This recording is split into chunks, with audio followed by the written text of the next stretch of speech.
morning and welcome to Wicked Kind Yoga. My name is Paris and this is day 4 of our 30-day yoga challenge. This is a series of short videos designed to help you add things to your practice, maybe a little bit of knowledge, maybe a little bit of spiritual work, just little things here and there to help you enhance your practice, maybe 5 minutes that you can take each day to learn something about yourself and find a deeper connection with yourself and your body. Today we're going to be talking about the psoas muscle. The psoas muscle runs from the lumbar spine or the lower spine around the front of your body, across the pelvis, and connects to the top of the femur bone. This is the muscle that helps you as you walk lift your leg.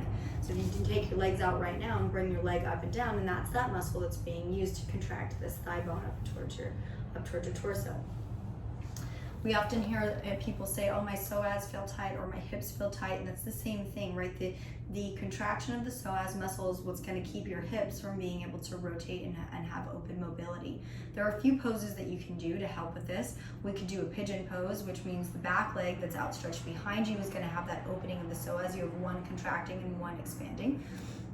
You can do a full wheel pose, right, or a back bend, and that's going to definitely open that front side of the body and begin to expand that muscle, at least on the front side here.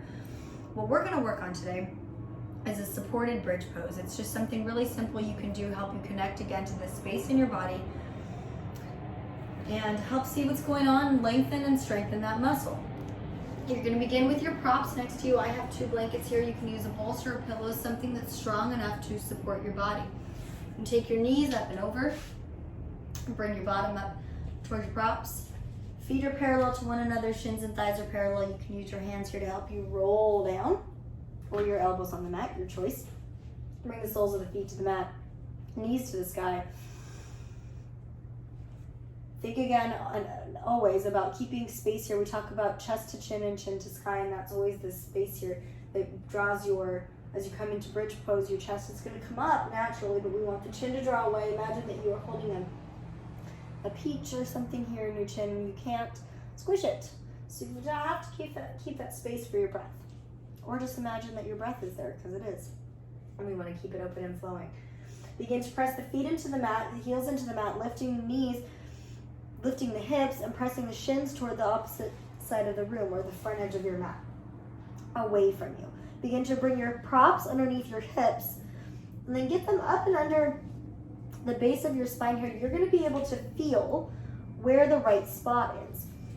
You're going to want it to feel like you're not rocking forward or back, that your hips are supported, and that you can stay in this bridge pose without feeling like your weight is up on your head. The weight is in your shoulders here and in your feet, and your hips are gently supported here, not the lower back. We want to be careful with the lower back, but we're not placing the props so far up that they're under our back. You can see mine have fallen a little bit, but that's okay. Excuse me, I have a little cold today.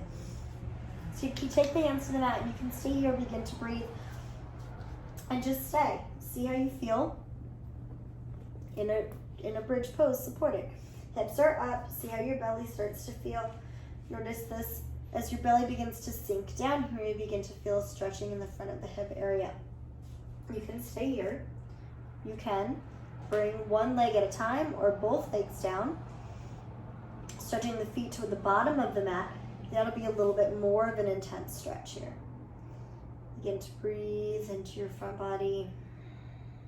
Then bring an awareness of that muscle, right? Sometimes if we visualize the muscle that we're working on or the space that we're working in, we begin to really find a connection with our body.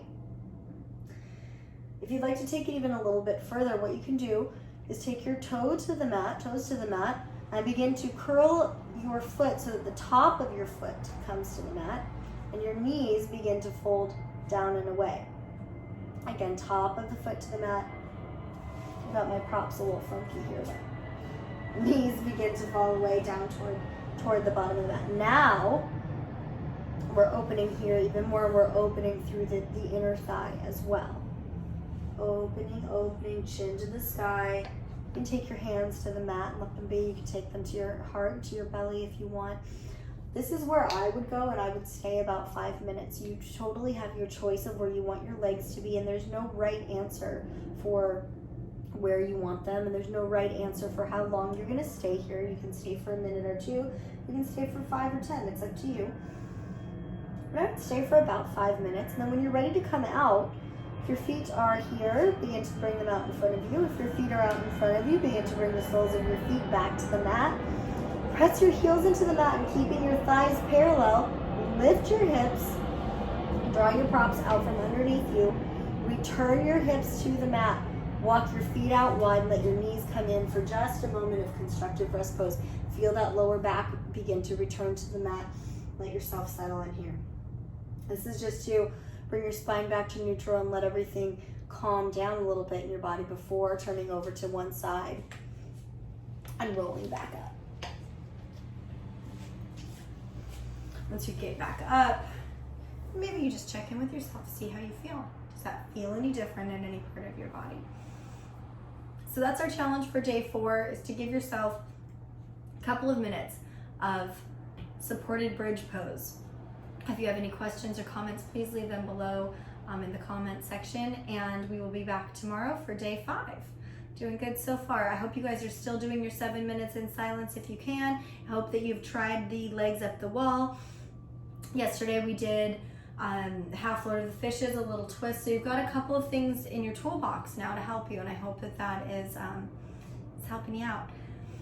Let's take a breath together. Inhale through the nose. Exhale through the nose. Bring your hands to your heart if you like. Namaste, and blessed be.